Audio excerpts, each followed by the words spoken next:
ரபி ஷ்ரஹ் சத்ரி வயசிர்லி அம்ரி அஹலுல் உக்தத்தம் மின் லிசானி யஃப்கஹு கௌலி. அஸ்ஸலாமு அலைக்கும் வரஹ்மத்துல்லாஹி வபரகாத்துஹு. தீன் என்பது அல்லாஹ்வுடைய கட்டளை. முஹம்மது நபி ரசூலுல்லாஹ் ஸல்லல்லாஹு அலைஹி வஸல்லம் அவர்களுடைய வாழ்க்கை வழிமுறையாக இருக்கின்றது.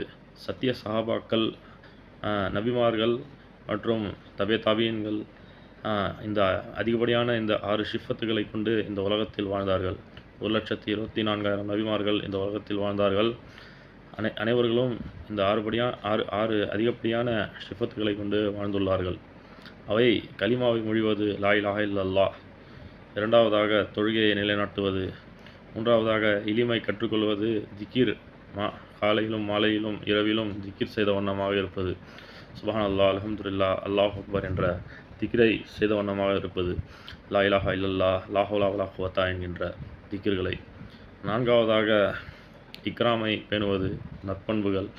மனிதன் உலகத்தில் வாழ்கின்ற காலமெல்லாம் நற்பண்புகளை பேண வேண்டும்.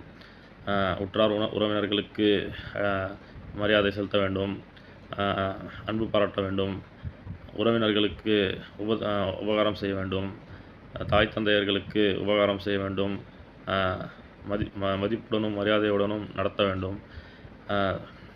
சகோதரன் சகோதரிகளை மரியாதையுடன் நடத்த வேண்டும், பாசத்துடன் பழக வேண்டும், சிறியவர்களை அன்பு பாராட்ட வேண்டும். ஆகிய இந்த பண்புகளை கொண்டு நபிமார்களும் வாழ்ந்தார்கள். நாமும் அதன்படியாக வாழ வேண்டும். நமக்கு தெரியாதவர்களிடத்தில் அன்பாக பழக வேண்டும். ஆகிய இந்த பண்புகளை கொண்டு வாழ வேண்டும். ஐந்தாவதாக இக்லாஸ், அல்லாஹ்வுக்கு பயந்து வாழ்வது. அல்லாஹ் இருக்கின்றான், அல்லாஹ் நம்மை எந்நேரமும் அல்லாஹ் நம்மை கண்காணித்து கொண்டே இருக்கின்றான், இறைவன் நம்மை பார்த்து கொண்டே இருக்கின்றான் என்கின்ற அந்த உள்ளட்சம், பயம் மனதில் அந்த பயம் எந்த நேரமும் இருக்க வேண்டும்.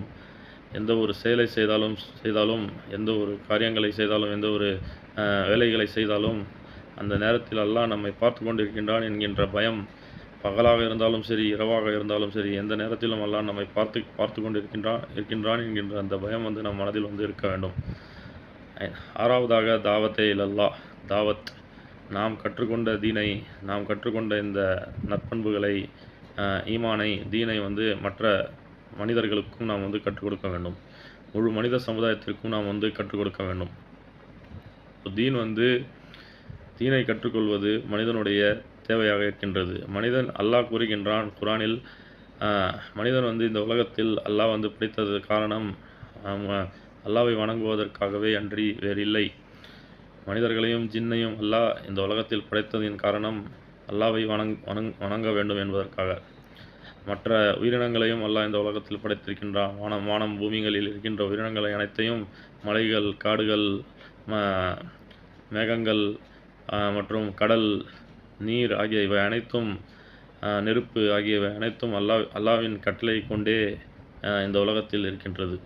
ஆகவே இந்த மனிதனும் அதற்காக தான் படைக்கப்பட்டிருக்கின்றான் என்று அல்லாஹ் தன்னுடைய வேதங்களில், இன்ஜீல், ஜபூர், தோரா ஆகிய முந்தைய வேதங்களிலும் சரி, இப்பொழுது இந்த சமுதாயத்திற்கு அல்லாஹ் தந்திருக்கின்ற குர்ஆனை, முஹம்மது நபி ஸல்லல்லாஹு அலைஹி வஸல்லம் அவர்களிடத்தில் ஒப்படைத்திருக்கின்ற இந்த குர்ஆனிலும் சரி, அல்லாஹ் தீனை கடைபிடித்து வாழும்படி கட்டளையிடுகின்றான். இப்போ அல்லாஹ்வுடைய இந்த தீனை முழு மனிதர் சமுதாயத்திற்கும் கொண்டு போய் சேர்க்க வேண்டும். இப்போது நாம் ஈமானை கடைபிடிக்க வேண்டும். ஈமானுடைய ஷிஃபத்துகள், சுன்னத்துகள் இவை அனைத்தும். ஈமானுடைய ஃபர்லுகள், அல்லாஹ்வை நம்பிக்கை கொள்ள வேண்டும். அல்லாஹ்வின் மீது நாம் நம்பிக்கை கொள்ள வேண்டும். மலக்குமார்களின் மீது நாம் நம்பிக்கை கொள்ள வேண்டும். நபிமார்களின் மீது நாம் நம்பிக்கை கொள்ள வேண்டும். அல்லாஹ்வுடைய வேதங்களின் மீது நாம் நம்பிக்கை கொள்ள வேண்டும். அல்லாஹ்வுடைய நபிமார்கள் மீது நாம் நம்பிக்கை கொள்ள வேண்டும். அல்லாஹ்வுடைய விதியின் மீது நாம் நம்பிக்கை கொள்ள வேண்டும். அல்லாஹ்வுடைய மௌத், பிறப்பு ஒன்று இருந்தால் இறப்பு ஒன்று இருப்பது என்பது உண்மை என்று நாம் நம்ப வேண்டும். நமக்கு அல்லாஹ் எந்த நேரத்திலும் மௌத்தை தருவான். அல்லாஹ் நம்மை இந்த உலகத்தில் வாழ வைக்கின்றான். அல்லாஹ் நமக்கு ரிஸ்கை தருகின்றான். நம்முடைய அனைத்து விஷயங்களையும் அவன் பார்த்து கொண்டிருக்கின்றான் என்கின்ற அந்த நம்பிக்கை இந்த நம்பிக்கையாக இருக்கின்றது. விதியை நம்பிக்கை கொள்ள வேண்டும். மறுமையை நம்பிக்கை கொள்ள வேண்டும். மறுமை வாழ்க்கை ஒன்று இருக்கின்றது என்பதை நாம் நம்ப வேண்டும். மௌத்துக்கு பிறகு இருக்கின்ற வாழ்க்கை ஒன்று இருக்கிறது என்பதை நாம் நம்பிக்கை கொள்ள வேண்டும். இந்த உலகத்தில் மூமின்கள் வாழ்கின்றார்கள், முஸ்லிம்கள் ஏகப்பட்ட மனிதர்கள் வாழ்கின்றனர். ஆனால் இந்த தீன், இந்த உண்மைகள், இந்த ஈமானுடைய ஷிஃபத்துகள், ஈமானுடைய ஃபரலுகளை புரிந்து அறிந்து வாழ்கின்ற மனிதர்களாக இந்த உலகத்தில் யாரும் இல்லை. அல்லாஹ் காஃபிர்களையும் படைத்திருக்கின்றான், மூமின்களையும் படைத்திருக்கின்றான், முஸ்லிம்களையும் படைத்திருக்கின்றான். அல்லாஹ் முனாஃபிக்களையும் படைத்திருக்கின்றான். அல்லாஹ் இறைவனை நம்புபவர்களும் இருக்கின்றனர், இறைவனை நம்பாத மனிதர்களும் இந்த உலகத்தில் வாழ்கின்றனர். ஒவ்வொரு மனிதருக்கும் அல்லாஹ் ஒவ்வொரு விதமான நம்பிக்கையை தந்திருக்கின்றான். சிலையை வழிபடுகின்ற மனிதர்களும் இந்த பூமியில் வாழ்கின்றனர். அல்லாவை நம்புகின்ற மனிதர்களும் இந்த உலகத்தில் வாழ்கின்றனர். அனைவர்களும் அல்லாவை பற்றி புரிந்து கொள்வதற்கு தான் அல்லாஹ் இந்த குரானை முழு மனித சமுதாயத்திற்காக தான் அல்லாஹ் இந்த குரானை நபி முகமது நபி ஸல்லல்லாஹு அலைஹி வஸல்லம் அவர்களுக்கு ஒரு அருளாக, இந்த உலகத்துக்கு ஒரு அருளாக நபி அவர்களையும் இந்த குரான் வேதத்தையும் அல்லாஹ் அனுப்பியிருக்கின்றான். மூதாதையர்கள், அதாவது காஃபிர்களை மூமின்களாக மாற்றுவது நம்முடைய வேலை இல்லை. காஃபிர்கள், அதாவது அவர்களுடைய தீனை அல்லாஹ் அவர்களை கடைபிடிக்கும்படி அல்லாஹ் குரானில் கூறுகின்றான். சூரா காஃபிரூனில், குல் யா அய்யுஹல் காஃபிரூன் லா அஅ்புது மா தஅ்புதூன், உங்களுடைய தீன் உங்களுடையது, நீங்கள் வழிபடுகின்ற தெய்வங்கள் நீங்கள் வழிபட்டுக் கொள்ளுங்கள், நாங்கள் வழிபடுகின்ற இறைவனை நாங்கள் வழிபட்டுக் கொள்கின்றோம், உங்களுடைய தீன் உங்களுடையது, எங்களுடைய தீன் எங்களுடையது என்று அல்லாஹ் வசனத்தில் கூறுகின்றான். குல் யா அய்யுஹல் காஃபிரூன் லா பிஸ்மில்லாஹிர் ரஹ்மானிர் ரஹீம் குல் யா அய்யுஹல் காஃபிரூன் லா அஅ்புது மா தஅ்புதூன் வலா அன்தும் ஆபிதூன மா அஅ்புது வலா அனா ஆபிது மா அபத்தும் வலா அன்தும் ஆபிதூன மா அஅ்புது லக்கும் தீனுக்கும் வலிய தீன், உங்களுடைய தீன் உங்களுடையது, எங்களுடைய தீன் எங்களுடையது என்று அல்லாஹ் சமரசம் செய்யும்படி நபி முகமது நபி ஸல்லல்லாஹு அலைஹி வஸல்லம் அவர்கள் ஒரு அந்த குறைஷிகளிடம் உடன்படிக்கை செய்கின்றார்கள். ஏனென்றால் நபி அவர்கள் வற்புறுத்தி இந்த அவர்கள் வழிபடுகின்ற சிலையை வழிபடும்படி அவர்களை வற்புறுத்தினார்கள். ஆனால் அவர் அல்லாஹ்வுடைய வசனம் வஹி வந்த பிறகு அவர்களை அல்லாஹ் இந்த வசனத்தின் மூலம் அவர்களை அல்லாஹ் அவருடைய வாய்களை அடைத்தான். இப்போ தீன் என்பது ஷிர்க்கிலிருந்து தூரமாக இருக்க வேண்டும். ஷிர்க் என்பது அல்லாஹ்வுக்கு இணை வைப்பது மிகப்பெரிய பாவமாக இந்த உலகத்தில் இருக்கின்றது. ஷிர்க்கை யார் செய்கின்றானோ அவர்களை அல்லாஹ் மறுமையில் மன்னிக்க மாட்டான். அல்லாஹ் மறுமையில் அவர்களுக்கு சொர்க்கத்தை கொடுக்க மாட்டான் என்று கூறுகின்றான். நரகத்தை வாக்களிக்கின்றான். அப்பொழுது ஷிர்க்கை நாம் ஷிர்க் அல்லாஹ்வை நாம் இணை வைப்பதை விட்டு நாம் தூரமாக இருக்க வேண்டும். அது ஒரு மிகப்பெரிய பாவமாக இருக்கின்றது. அடுத்தது விபச்சாரம் செய்வது மிகப்பெரிய பாவமாக இருக்கின்றது. விபச்சாரம் தன்னுடைய மனைவியை விட்டு வேறொரு பெண்ணை நாடுவது, அதாவது வேறொரு பெண்ணை காசுக்காகவோ அல்லது பணத்திற்காகவோ விபச்சாரம் செய்வது ஒரு பாவமாக இருக்கின்றது. மூன்றாவதாக, யார் ஒருவர் யாரை பற்றியாவது புறம் பேசுகிறார்கள் என்றால் அதுவும் மிகப்பெரிய பாவமாக இருக்கின்றது என்று அல்லாஹ் கூறுகின்றான். தலைகணத்துடன் யார் வாழ்கின்றார்களோ அதுவும் பாவம் என்று அல்லாஹ் கூறுகின்றான். ஒரு மனிதன் தன்னுடைய செல்வத்திற்காக, தன்னுடைய பதவியிற்காக கீழ்த்தட்டில் இருக்கின்ற மனிதர்களை, செல்வாக்கு இல்லாதவர்களை, ஏழைகளை யார் ஒருவன் அவமதிக்கின்றானோ, யார் ஒருவன் காலில் வைத்து மிதிக்கின்றானோ அவர்களுக்கு அல்லாஹ் அவர்களை அல்லாஹ் மன்னிக்க மாட்டான். அவர்களை அல்லாஹ் நரகத்தில் செலுத்துவான் என்று அல்லாஹ் கூறுகின்றான். இப்பொழுது பாவங்கள் ஏகப்பட்ட பாவங்கள் இருக்கின்றது. கொலை செய்வது, இன்னொருத்தவருடைய பணத்தை கொள்ளையடிப்பது, திருடுவது, ஒருவருடைய பொருளை திருடுவது, மனிதர்களுடைய சொத்தை அபகரிப்பது ஆகிய இது மாதிரியான பல விதமான பாவங்கள் இருக்கின்றது. ஊழல் செய்வது, ஒரு ஆட்சியில் இருக்கின்றவர்கள் ஊழல் செய்கின்றார்கள். ஆட்சியில் இருக்கின்றவர்கள் ஊழல் செய்து மக்களுடைய பணங்களை ஊழல் செய்து கொள்ளையடிக்கின்றார்கள். இதுவும் மிகப்பெரிய பாவமாக இருக்கின்றது. ஒரு நாட்டை காப்பாற்றுகின்ற ஒரு பதவியில் இருக்கின்ற ஆட்சியாளர்கள் ஊழல் செய்து ஒருவருடைய சொத்தை அபகரிப்பது, அது சொத்தை அபகரித்த பிறகு அவர்கள் செய்கின்ற தவறுகள் இந்த பூமியில் வந்து மறைந்து விடலாம். ஆனால் வந்து அல்லாஹ்விடத்தில் அது மறைக்கப்படாது. அல்லாஹ் அனைத்தையும் எழுதி கொண்டு தான் இருக்கின்றான். அனைத்தையும் பதிவிட்டு கொண்டு தான் இருக்கின்றார்கள். நம்முடைய கரங்களின் மேல் உட்கார்ந்து கொண்டிருக்கின்ற முன்கர் நங்கீர் ஆகிய இந்த மலக்குமார்கள், அல்லாஹ்வுடைய மலக்குமார்களாகிய இவர்கள் மனிதர்களுடைய அனைத்து செயல்களையும் அனைத்து விஷயங்களையும் பதிவு செய்து கொண்டிருக்கின்றார்கள். மறுமையில் அல்லாஹ் அவர்களுக்கு யார் ஒருவர் இந்த உலகத்தில் பாவங்களை செய்து கொண்டு, விபச்சாரம் செய்து கொண்டு, இணை வைத்து கொண்டு, திருடி கொண்டு பணங்களை சூறையாடி கொண்டு, யார் ஆட்சியில் இருக்கின்ற மனிதர்கள் ஊழல் செய்து கொண்டிருக்கின்றார்களோ அவர்களை எல்லாம் அல்லாஹ் வந்து கேள்வி கணக்கு கேட்பான். அவர்களை எல்லாம் அல்லாஹ் வந்து மறுமையில் மிகப்பெரிய தண்டனைக்குள்ளாக்குவான் என்று அல்லாஹ் கூறுகின்றான். அப்போ வந்து இப்பொழுது இருக்கின்ற சூழலில் ஆட்சி மாற்றம் ஏற்பட்டுள்ளது. இப்பொழுது ஆட்சியாளர்கள் மாறுகின்றார்கள்.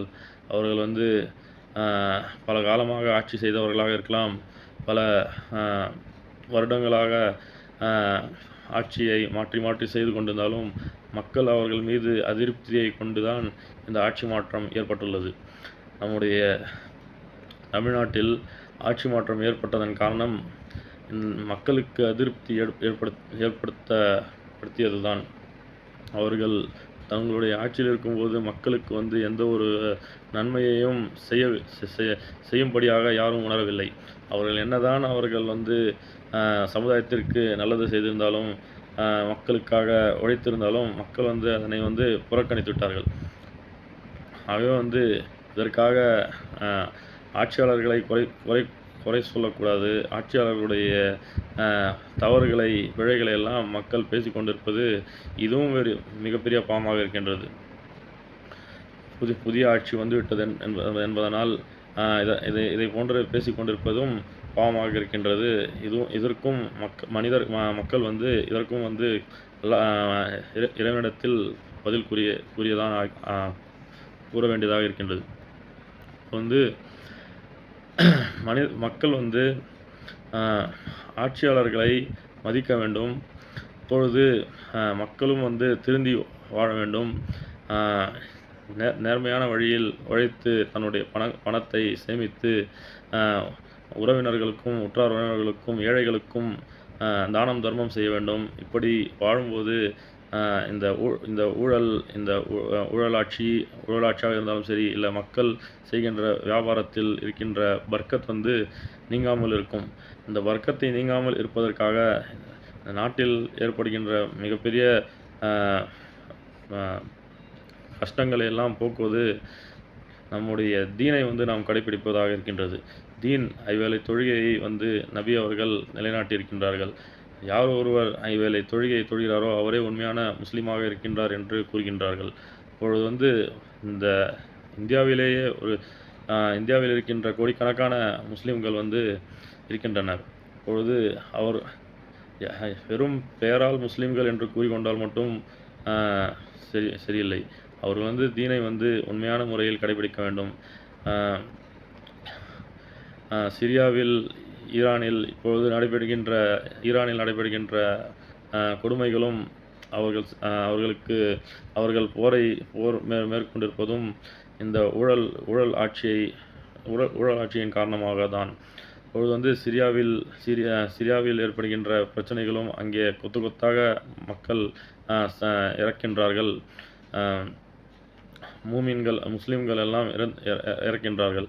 இப்பொழுது இந்த இஸ்ரேல் செய்கின்ற இந்த வன்கொடுமையையும் நாம் வந்து அல்லாஹ்விடத்தில் அவர்களுக்கு சிரியாவிற்காகவும் லெபனானில் நடக்கின்ற இந்த வன்கொடுமைக்காகவும் மக்கள் கொத்தாக இந்த வெடிகுண்டாலும் இந்த ஏவுகணையாலும் மக்கள் வந்து இறக்கின்றார்கள். அவர்களுக்காக அல்லாஹ்விடத்தில் வந்து நாம் வந்து துஆ செய்ய வேண்டும். நம்முடைய நாட்டில் நடைபெறுகின்ற இந்த ஆட்சி மாற்றம் அனைத்தையும் இது அனைத்தையும் நாம் பொறுத்து வாழ வேண்டும். இவை அனைத்தும் அல்லாஹ்வுடைய சோதனையாக இருக்கின்றது. மக்களுக்கு மூமின்களுக்கு ஒரு சோதனையாக இருக்கின்றது.